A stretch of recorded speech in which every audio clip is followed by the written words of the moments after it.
പത്തനംതിട്ടയിൽ Robin bus വീണ്ടും ഓട്ടം തുടങ്ങിയിട്ടുണ്ട്. 3 ബസ് തടഞ്ഞ് മോട്ടോർ വാഹന വകുപ്പ് പരിശോധനയും നടത്തി. പത്തനംതിട്ട മൈലപ്രയിലും ഒപ്പം ഇടുക്കി തൊടുപുഴയ്ക്ക് സമീപം ആവോലിയിലും വാളയാറിലുമാണ് ഇത്തരത്തിൽ ബസ് തടഞ്ഞത്. ഉദ്യോഗസ്ഥർ യാത്രക്കാരുടെ പ്രീ ബുക്കിംഗ് വിവരങ്ങളൊക്കെ ശേഖരിച്ചു. യാത്രക്കാരുടെ തിരിച്ചറിയൽ രേഖകൾ പരിശോധിച്ച ശേഷം ബസ് വിട്ടയക്കുകയും ചെയ്തു.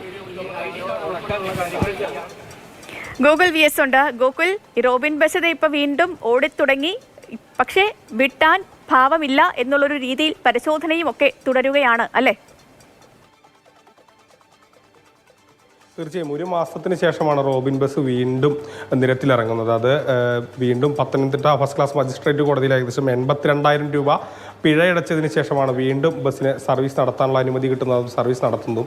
അതിനിടയിലാണ് ഇന്ന് വീണ്ടും 3 സ്ഥലത്ത് വച്ച് MVD വാഹനം പരിശോധിച്ചത്. ആദ്യം ഈ സർവീസ് തുടങ്ങിയ ഏകദേശം ഒരു 3 കിലോമീറ്ററൊക്കെ കഴിഞ്ഞപ്പോൾ തന്നെ മൈലപ്രയിൽ വെച്ച് ഉണ്ടായി. പിന്നീട് മറ്റൊരു സ്ഥലത്തും, അതിനുശേഷം വാളയാറാണ് ഏറ്റവും അവസാനമായി പരിശോധന നടന്നത്.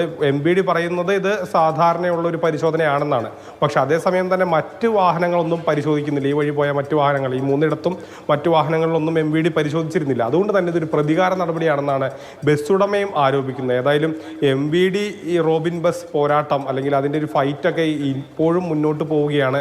1 മാസത്തോളമായി ഇതുണ്ടായിരുന്നില്ല. കാരണം ബസ് നിയമപരമായുള്ള പ്രശ്നം മൂലം എടുത്തിരിക്കുകയായിരുന്നു. ഇപ്പോൾ അതിനുശേഷം വീണ്ടും ആ ഒരു ഫൈറ്റ് വരുന്നു. ഇനി വരും ദിവസങ്ങളിലും ഈ ഒരു മത്സരം അല്ലെങ്കിൽ MVDയും അതോടൊപ്പം തന്നെ റോബിൻ ബസും തമ്മിലുള്ള ഇറങ്ങിയതും അത് സർവീസ് തുടങ്ങിയതും. പക്ഷേ ഈ പറഞ്ഞതുപോലെ തന്നെ പരസ്പരം വിട്ടുകൊടുക്കാൻ രണ്ടുപേരും തയ്യാറായിട്ടില്ല. പ്രതികാര നടപടി എന്ന് റോബിൻ ബസ് ഉടമ ആവർത്തിക്കുമ്പോൾ സാധാരണ പരിശോധന എന്നുള്ള രീതിയിൽ MVDയും പരിശോധനയുമായിട്ട് മുന്നോട്ട് പോവുകയാണ്. എന്താണെങ്കിലും അവരങ്ങോട്ട് കൊണ്ടും കൊടുത്തൊക്കെ അങ്ങ് പോകട്ടെ അല്ലേ?